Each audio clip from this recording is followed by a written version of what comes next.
Ouais, donc je vous remets ça pour quelques minutes. Vous allez voir que je vais essayer de faire démentir ceux qui considèrent qu'il y a une tribune monocorde. Car je vais commencer par un accord que j'affirme. Je suis d'accord avec Jean-Luc Mélenchon. Lorsqu'il dit 2 ans et demi de gouvernement de gauche, gouvernement socialiste, que c'est long. Et c'est vrai, il n'a pas tort. En réalité, le plaisir, sans connotation particulière, se passe toujours plus vite que ce qu'on le voudrait, alors que l'enfer, lui, dure toujours une éternité. Je passerai sur le caractère historique 19e, 20e siècle que nos 2 amis ont développé, parce que j'ai pas grand-chose à rajouter, 48, la commune, et en fait, le fait que les fossoyeurs, non pas du mouvement social, mais du mouvement révolutionnaire, aient été ensuite les représentants de la gauche dans un certain nombre de situations. Ça parle de soi-même. Mais on va dire que c'était en 48, c'est moins, c'était à la commune. Encore que, je pense que ça nous permet de transposer sur ce qui se passe aujourd'hui. Car si le temps a passé, il me semble que les situations ne sont pas énormément différentes. La gauche nécessite d'abord, si l'on veut en parler, que l'on tire un constat. Parce que cette discussion n'a d'intérêt que si elle permet ensuite de prendre des décisions. Si c'est une discussion académique, ça n'a qu'un intérêt très limité. Les décisions, en gros, si je comprends bien, c'est de savoir quel type de rapport il faut avoir avec les uns et les autres, quel type de référence il faut avoir dans le programme que l'on peut se donner, ou quel type de référence il ne faut pas avoir. C'est ça l'enjeu. Donc il faut partir d'un diagnostic. La gauche aujourd'hui, ou ce qui s'appelle comme tel, est un organisme complètement éclaté. Il est fait, dans les 2 dernières années, de démissions successives, de ministres notamment, pour désaccords politiques, pour ceux qui le prononcent comme tel, ou pour simple fait de corruption, à répétition de la part de ministres gouvernementaux donc, qui s'en sont mis plein les fouilles lorsqu'ils demandent aux Français de se serrer la ceinture. Les résultats électoraux sont catastrophiques depuis les élections présidentielles. C'est ça l'interlocuteur en face. C'est de ça dont il faut parler. L'accord gauche-droite est un accord à géométrie variable. Vous me direz qu'il s'agit des socialistes. Mais non, parlons de la gauche de la gauche. Dans la dernière échéance électorale, le Parti communiste français, censé être le fervent militant de la gauche oppositionnelle à gauche, est quand même celui qui à Paris s'est présenté avec les socialistes parce qu'il fallait sauver les meubles, et qui ailleurs a fait des listes contre le Parti socialiste parce que c'était plus rentable. Jean-Luc Mélenchon, en même temps, était celui qui, voyant le Parti communiste s'en aller, proposait un accord aux écologistes, et aujourd'hui propose à Nicolas Hulot de se rencontrer pour savoir ce qu'ils vont faire ensemble. C'est ça la gauche. Et c'est ça la gauche de la gauche. C'est de ça dont il faut parler, et non pas d'une gauche rêvée ou fantasmée, mais d'une réalité qui est celle-là. Alors, est-ce que le débat sur la gauche nécessite, en réalité, une telle passion et tant de désaccords? Je voudrais vous citer un certain nombre de personnes qui, à mon avis, donnent l'enjeu. Mignard, ami de François Hollande, réclame un gouvernement de coalition gauche-droite autour de la défense de l'euro.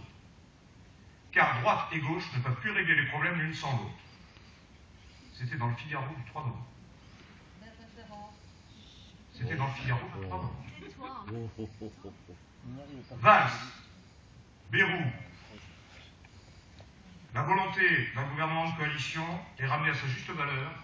Et je m'excuse, on ne va pas en faire le théoricien de la soirée, mais il faut quand même le citer parce qu'on en est là, par Jean-Christophe Lagarde qui postule à la présidence de l'UDI.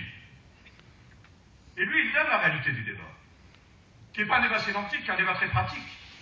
Il faut que Jean-Christophe Lagarde nous ramène à la lutte des classes pour qu'on sache de quoi on parle.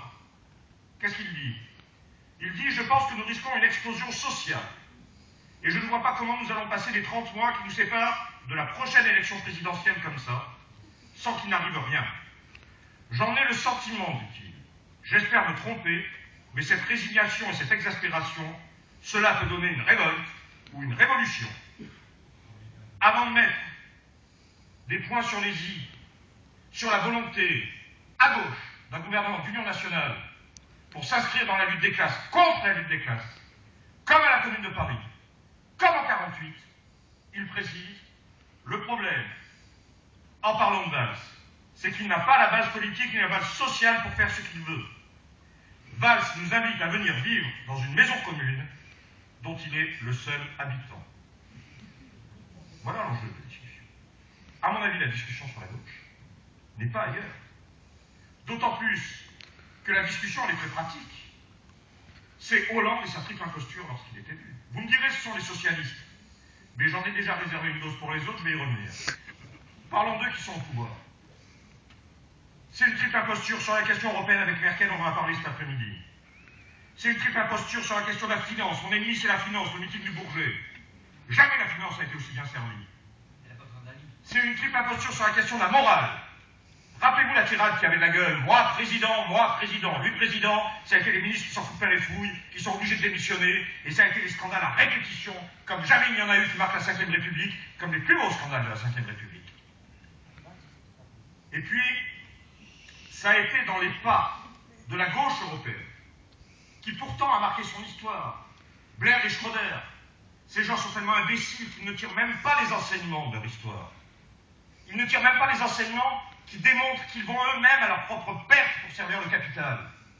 Ça a été Blair et Schröder, qui, dans la foulée, indiquent que les chômeurs sont responsables de leur sort, comme les pauvres sont responsables de leur pauvreté, que les allocations sociales sont en ligne de mire, que la sécurité sociale doit suivre, que les pensions des petits retraités sont attaquées, que le socialisme de l'offre s'impose comme une règle intangible, avec le pacte de compétitivité qui offre 41 milliards aux patrons et 50 milliards de coupes d'ici 2017 dans les budgets publics et dans les budgets de l'État. Et puis ça ne suffit pas, parce que sur BFM, la télé que vous connaissez, chaîne continue, qui défend les intérêts particuliers de façon assez efficace, sur BFM, un éditorialiste économique nous explique que ça fait des années qu'il y a des baisses de charges pour les patrons. Mais que c'est pas ça qui va créer l'emploi. Ce qu'il faut pour créer l'emploi, c'est s'attaquer à la fiscalité. Or, jamais la fiscalité des entreprises n'a été aussi grande. Et en même temps, le patron des patrons appelle à descendre dans la rue ou menace. Et cela, voyez-vous, ça tombe pas du ciel. C'est le produit de la politique de la gauche qui, se couchant et l'organisant, permet à ceux-là de prendre le pas et de s'engager de cette façon. Voyez-vous, je ne pense pas que nous soyons dans un débat anecdotique sur les mesures. L'acte de décès du socialisme, tel qu'il a été défini dans les premières décennies du XIXe siècle, est devant nous. Toutes les questions pourront se poser. Les historiens vont se demander quelles ont été les raisons exactes et les moments cruciaux de ce décès. Les spécialistes de sciences politiques, sans doute, auront le temps de s'interroger pour savoir si ça a été inscrit dans le code génétique de la gauche, comme on dit, ou du socialisme. Mais enfin, pour les militants qui s'interrogent, et pour nous ici, la question, à mon avis, c'est de comprendre exactement ce qui se passe pour être en position d'agir. Et voyez-vous, comprendre ce qui se passe, c'est d'abord éviter toute confusion due à l'histoire. Il a été acquis que la gauche était synonyme de conquête sociale. C'est faux. C'est archi faux. Maintenir ça, c'est vouloir maintenir un carcan qui interdit aux classes sociales, aux forces sociales de se manifester, qui interdit aux militants de réfléchir. 1936, c'est la grève générale. C'est pas la gauche qui l'impose. C'est la grève générale qui s'impose à la gauche. 1945, 1947, c'est une situation de double pouvoir dans le pays, qui impose les mesures du Conseil national de la résistance. Comme ils ne veulent pas tout perdre, ils sont obligés de céder beaucoup. Mais c'est la lutte des classes qui l'impose. Où vous avez vu que c'était le Parti communiste qui avait imposé ça? Et ça n'est même pas le Parti communiste qui a écrit le programme national du Conseil national de la résistance. C'est sur la base des organisations syndicales et du mouvement d'en bas que ce programme a été écrit. C'est une falsification de l'histoire que de vouloir ramener à la gauche, comme vous le dites les uns et les autres, cette réalité historique qui en fait n'est qu'une réalité qui procède des forces sociales et de rien d'autre.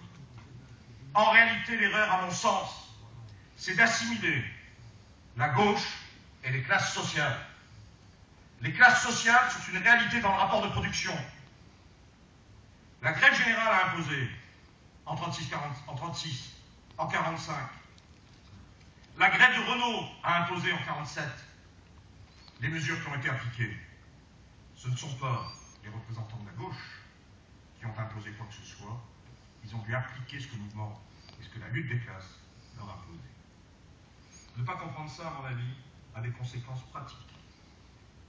Soit se définir comme étant la gauche de la gauche, c'est-à-dire un point géographique du néant, donc le néant soi-même. Ou alors, c'est évoquer la gauche, qui voudrait bien mais qui ne peut pas. C'est la fameuse gauche imaginaire que certains voient dans leurs fantasmes et rêvent, dans leurs meilleurs rêves, mais qui n'existent pas. Certains appellent le mouvement social à la rescousse, pour pousser la gauche à aller à gauche. Mais la réponse de ceux qui appellent le mouvement social, on le voit et notamment aujourd'hui, il ne sert à rien de remonter à 48, il ne sert à rien de remonter à la Commune de Paris. Je suis désolé, quoi que l'on pense de ce qui s'est passé au barrage dernièrement, quoi que l'on pense des motivations de manifestation, c'est une première depuis Malik Oussekine. Et cela, voyez-vous, c'est indélébile au fronton de la gauche, au fronton de ce gouvernement. Ce sont des gendarmes qui ont utilisé des grenades pour tuer et qui ont tué, sur consigne politique, parce que ça n'est pas un hasard, vu le nombre de grenades qui ont été tirées, vu la façon dont ça s'est passé. Et ça, à nouveau, quelle que soit la position que l'on a sur le barrage lui-même, ça n'est pas le débat. Le débat, c'est de savoir qu'à un moment donné, un pouvoir politique utilise les moyens qu'il a dans les mains pour faire taire une contestation qui le dérange. Alors la réalité visible, il me semble, c'est la mutation de la gauche dans son ensemble derrière le Parti socialiste. Parce qu'on va me dire, tout cela tu es bien gentil, c'est pas honnête. Tu assimiles la gauche dans son ensemble aux horreurs du Parti socialiste. Je m'excuse, j'assimile rien du tout. Sur l'essentiel, nous allons en parler cet après-midi. Sur la question de la souveraineté populaire, sur la question de la nation, sur la question de la République, sur la question de ces piliers qui sont la liberté, l'égalité, la fraternité, la laïcité, il y a un accord quasi total. Sinon un désaccord de façade, il y a sur le fond un accord total qui se retranscrit dans l'acceptation de l'Union européenne de toutes les forces qui se réclament de la gauche elle-même, de la gauche, du Parti communiste, du Front de gauche et des autres.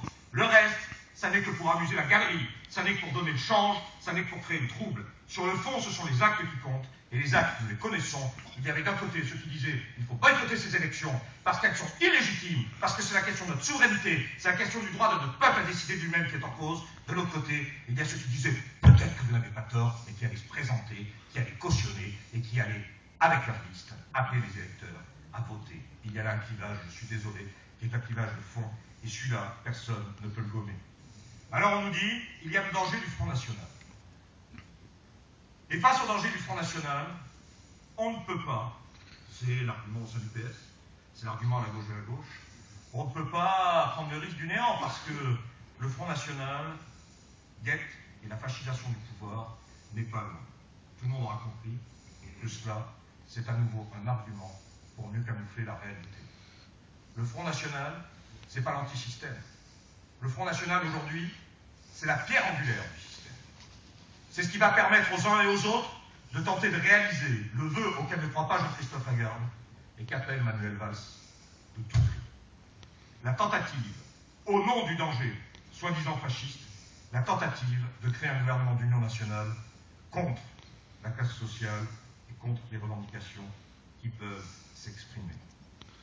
Je pense que rien ne sépare aujourd'hui la gauche dans son ensemble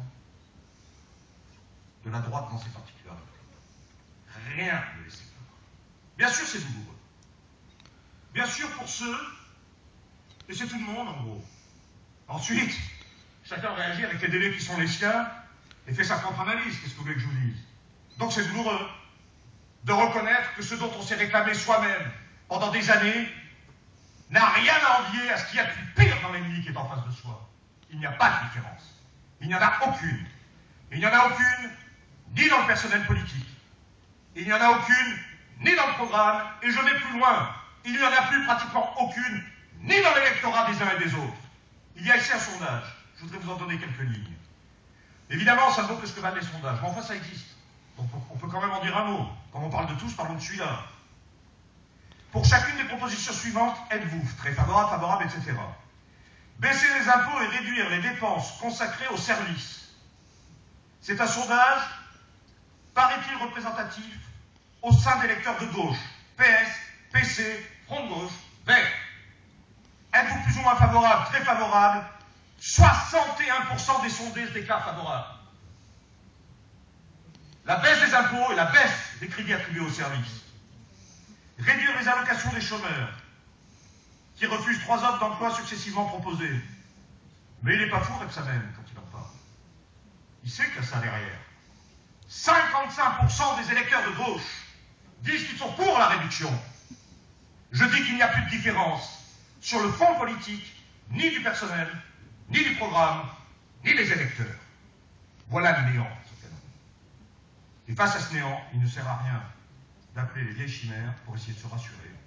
Face à ce néant, il n'y a à mon sens qu'une attitude possible, le constat de la réalité telle qu'elle est, et partant de là, essayer de combattre cette réalité pour se restructurer, se reformer, se réapproprier une pensée, se redonner un programme et les moyens de l'action. Les divergences aujourd'hui, Denis en a parlé, c'est sur le sociétal, la GPA, la PMA, le mariage homosexuel. Et encore, je vais vous dire, il faut rester modeste là-dedans. Parce que Giscard d'Estaing, en son temps, il a fait 10 fois plus que ces braves gens. L'avortement, le service militaire, le droit des taulards, etc. C'était Giscard. Donc si ce qui va, j'y vais là. Il faut être giscardien, il ne faut pas être de gauche. Il faut aller jusqu'au bout du raisonnement. Donc c'est pas comme ça que les problèmes peuvent se poser. Les socialistes devaient se distinguer sur l'écologie, c'est sans commentaire. En fait, la gauche a été redistributive. Le fond de ma question, pourquoi cette notion n'a plus de sens? C'est parce qu'il n'y a plus rien à redistribuer. Il y a tout à regagner pour eux. Il y a tout à reprendre. Nous sommes dans l'ère du capitalisme absolu, dans lequel, comme disait l'autre, il n'y a plus de grain à moudre. Il faut tout reprendre, et tout reprendre, on en a parlé cet après-midi, ça va être la sécurité sociale. Il n'y a pas d'autre enjeu. Sur l'essentiel, la nation, la République, ses valeurs, nous avons tiré le bilan, je n'en rajouterai pas. La gauche dans son ensemble est, de mon point de vue, morte. Cela ne signifie pas qu'elle va disparaître, parce que le système a besoin que les mirages continuent, pour mieux nous enliser dans le type de débat de savoir si c'est ça le point de repère, ou si le point de repère, c'est notre indépendance intellectuelle, c'est notre indépendance matérielle, c'est notre indépendance politique, c'est notre indépendance programmatique. Donc ils ont besoin, pour l'interdire, de continuer à faire vivre des mirages. Vous aurez toujours un parti communiste à 2%, comme gauche de la gauche, d'un parti socialiste à la Schröder ou à la Blair, qui sera marginal, mais qui occupera une fonction, parce qu'il en faudra toujours un, parce que s'il laisse le terrain vide, c'est la possibilité de le remplir. Ils vont faire ce qu'il faut pour que cela ne se pose pas.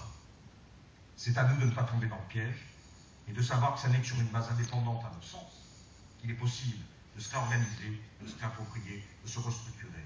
Une base qui pose le problème, et j'en conclus, à nouveau, avec le respect de notre souveraineté, avec la défense de la République et de ses valeurs, avec la reconnaissance de la nation comme cadre, qui nous permet de débattre, qui nous permet de nous organiser, qui nous permet de nous structurer.